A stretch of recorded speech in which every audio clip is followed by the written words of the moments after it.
लालची बनिया। प्राचीन समय की बात है। एक छोटे से गांव में एक बनिया रहता था जिसका नाम मदन था। मदन अपनी मितव्ययिता और लालच के लिए पूरे गांव में मशहूर था। वह हर समय सिर्फ पैसे कमाने के बारे में सोचता रहता था और लोगों से ज्यादा पैसे वसूलने के लिए किसी भी हद तक जा सकता था। गांव में एक दिन एक साधु बाबा आए। साधु बाबा ने गांव के लोगों से कहा कि जो भी व्यक्ति सच्चे मन से उनकी सेवा करेगा उसे एक विशेष वरदान मिलेगा। मदन को यह सुनकर लालच आ गया। उसने सोचा, अगर मुझे यह वरदान मिल जाए तो मैं और भी अमीर बन जाऊंगा। उसने साधु बाबा की सेवा करने का निश्चय किया। मदन ने साधु बाबा को अपने घर पर ठहराया और उनकी सेवा में कोई कमी नहीं रखी। साधु बाबा उसकी सेवा से प्रसन्न हुए और बोले, वत्स, मैं तुम्हारी सेवा से प्रसन्न हूँ। मैं तुम्हें एक वरदान देना चाहता हूँ। मदन ने तुरंत कहा, महाराज, मुझे ऐसा वरदान दीजिए जिससे मैं सबसे अमीर बन जाऊं। साधु बाबा ने कुछ सोचकर कहा, ठीक है, मैं तुम्हें एक विशेष घड़ा देता हूँ।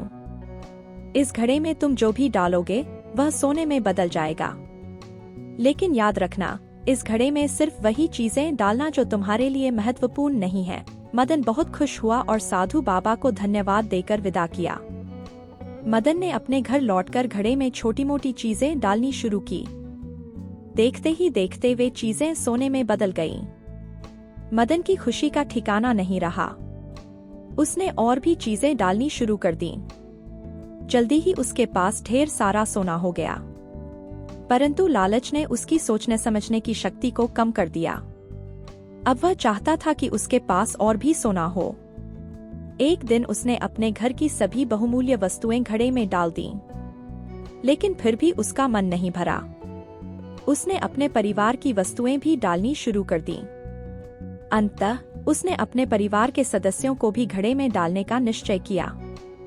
जब उसने अपने छोटे बेटे को घड़े में डालने की कोशिश की तो घड़ा अचानक टूट गया और उसमें से सोने का कोई टुकड़ा नहीं निकला। मदन हक्का बक्का रह गया। वह समझ नहीं पा रहा था कि यह कैसे हुआ। तभी उसे साधु बाबा की चेतावनी याद आई, सिर्फ वही चीजें डालना जो तुम्हारे लिए महत्वपूर्ण नहीं है। मदन ने देखा कि उसके पास अब ना घर बचा, ना परिवार और ना ही वह घड़ा। वह बिल्कुल अकेला और निर्धन हो गया। उसका लालच और मूर्खता उसे इस हाल तक ले आई थी। अब वह अपने किए पर पछताने लगा, लेकिन बहुत देर हो चुकी थी। मदन ने गांव वालों से माफी मांगी और अपना जीवन साधारण तरीके से जीने का संकल्प लिया। उसने समझ लिया कि लालच बुरी बला है और सच्ची खुशी धन दौलत में नहीं बल्कि परिवार और सच्चे रिश्तों में है। इस प्रकार मदन की कहानी हमें यह सिखाती है कि लालच का परिणाम हमेशा विनाशकारी होता है और सच्ची समृद्धि वह है जो हमें संतोष और शांति देती है।